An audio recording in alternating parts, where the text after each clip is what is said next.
নমস্কার, আমি কৌশিক ভট্টাচার্য। স্বরচিত গল্প সিলিং ফ্যানের গতি থেকে তান শিক্ষা পাঠ করে শোনাচ্ছি। আমাকে অরূপ এসে বলল, কাকু আমি শাস্ত্রীয় সঙ্গীত শিখছি, তবে আলাপ আর বন্দিশটা ধরতে পারলেও তানটা কিছুতেই ধরতে পারছি না। আমি বললাম, কেন ধরতে পারছিস না? না, তানের ছন্দটাই আমি ধরতে পারছি না কাকু। বললাম, বেশ, তো তাল সম্পর্কে তোর আইডিয়া আছে? বললো, হ্যাঁ, কেন থাকবে না কাকু। এই তো ত্রিতাল 16 মাত্রা, কাহার বা 8 মাত্রা, দাদরা 6 মাত্রা। আমি ওকে থামিয়ে বললাম, ব্যাস ব্যাস ব্যাস। আচ্ছা, এবার বলতো তোকে আজকে কী বন্দিশ আজকে কী রাগের কী বন্দিশ শিখিয়েছে? ও বললো, আজকে বিলাবল রাগের রবসো নেহা লাগাও রে মনোয়া শিখিয়েছে। তাই নাকি? বেশ, একটু এক লাইন শোনা দেখি, দেখি বন্দিশটা কেমন গাইতে পারিস। ও গাইলো, রবসো নেহা লাগাও রে মনোয়া।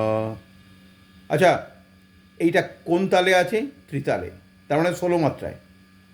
আচ্ছা, বাড়িতে এমন কোনো বস্তু আছে যেটা ঝোলানো থাকে, যেটার গতি থেকে তুই এই ত্রিতালের আইডিয়া পেতে পারিস? বললো, কি আমি বিপদে ফেললে কাকু? ও আকাশতাল ভাবতে শুরু করলো। বললাম, কেন? সিলিং ফ্যান, দেখবি মজা। সিলিং ফ্যানটা চালিয়ে দিলাম। বললাম, এই যে সিলিং ফ্যানের গতি, এটাকে লক্ষ্য কর। এই গতির ছন্দ অনুযায়ী তুই ত্রিতালের বোলগুলো বলতো। ও একটু ভেবে বলতে শুরু করলো, ধা ধিন ধিন ধা, ধা ধিন ধিন ধা, না তিন তিন না তেটে দিন তিন ধা। বললাম, বেশ, এইবার একটা তান বল। ওই তো সারে গাড়ে গামা গাড়ে সানি ধাপা ধানি থা। হ্যাঁ, এটা এই সিলিং ফ্যানের গতি অনুযায়ী বলতো। তারে গা রে গামা গাড়ে সানি ধাপা ধানি থা, তারে গা রে গামা গাড়ে সানি ধাপা ধানি থা, তারে গা রে গামা গা সানি ধাপা ধানি থা। বেশ, এইবার আমি ফ্যানের গতিটা বাড়িয়ে দিচ্ছি, তুই গতি বাড়িয়ে তানটা কত। ও খুব দ্রুত করে দিলাম ফ্যানের গতি। ও তানটা করছে, সারে গাড়ে গামা গাড়ে গাম সানি দাপা ধানি দা, সারে গাড়ে গামা গাড়ে সানি দাপা ধানি দা। আর বেশ, আবার আগের ছন্দে ফিরিয়ে আনলাম। ও এবার তান করছে, সারে গা রে গামা গাড়ে সানি দাপা ধানি দা, সারে গা রে গামা গাড়ে সানি দাপা ধানি দা। এবার আরও কমিয়ে দিলাম।